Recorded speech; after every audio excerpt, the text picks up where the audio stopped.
Hi, my name is Sabur Sheikh, and for my Module 4 product, I will be making multiple literary connections across many prevalent works, including my choice work, The Importance of Being Earnest, and another one from this course, The Love Song of J. Alfred Prufrock, and the movie Spider-Man 2.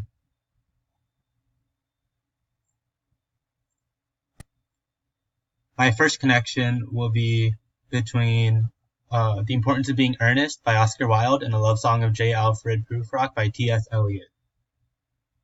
In both works, the main characters are presented with a romantic interest. However, a clear distinction is the action taken.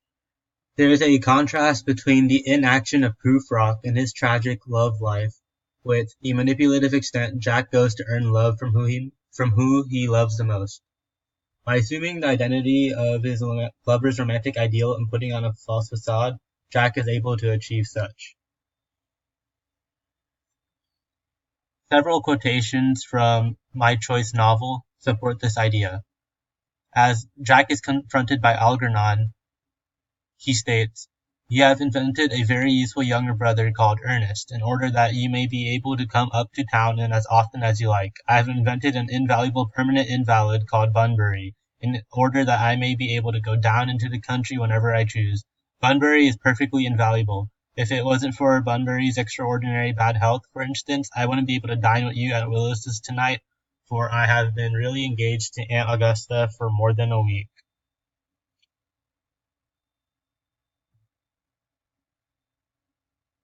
While Jack and Algernon had pushed past social construct and toyed with the limits of love to spark the interest of Gwendolen and Cecily, Prufrock cringes simply considering the response he would get by asking or confessing his love to the one he cherishes the most. This is supported by the in-text quotation, "And indeed there will be time to wonder, do I dare, and do I dare? Time to turn back and descend the stair, with a bald spot in the middle of my hair. And I do not think that they will sing to me."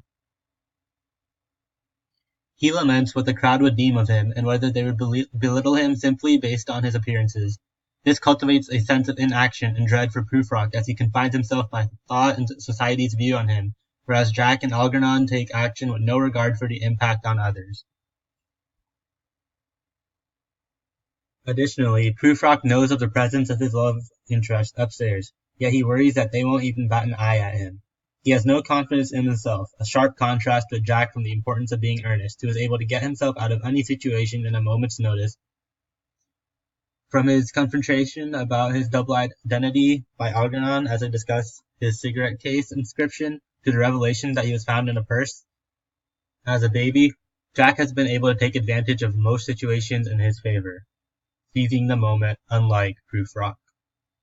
And from my literary criticism on my choice novel by Carl Woodring, it is revealed that through Algernon's confrontation of Jack, that they both assume a certain role or have a sort of a scapegoat that they could fall back on in order to get out of unpleasurable situations in favor of more desirable ones. In this case, specifically their love interests. Another connection that can be made regarding love and appearances is between The Importance of Being Earnest and Spider-Man 2.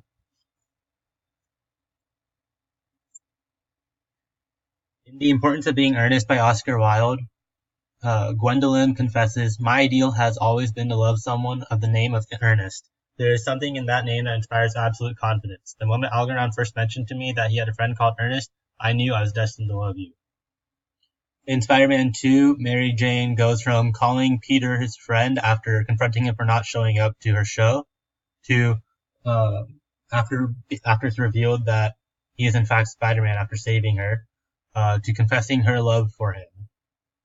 Here, Mary Jane confesses her love for Peter after he revealed himself as a local superhero, Spider-Man. While they may appear to be in love, the fact that Mary Jane had merely treated Peter Parker as a friend until he revealed himself demonstrates how appearances play a role in a relationship.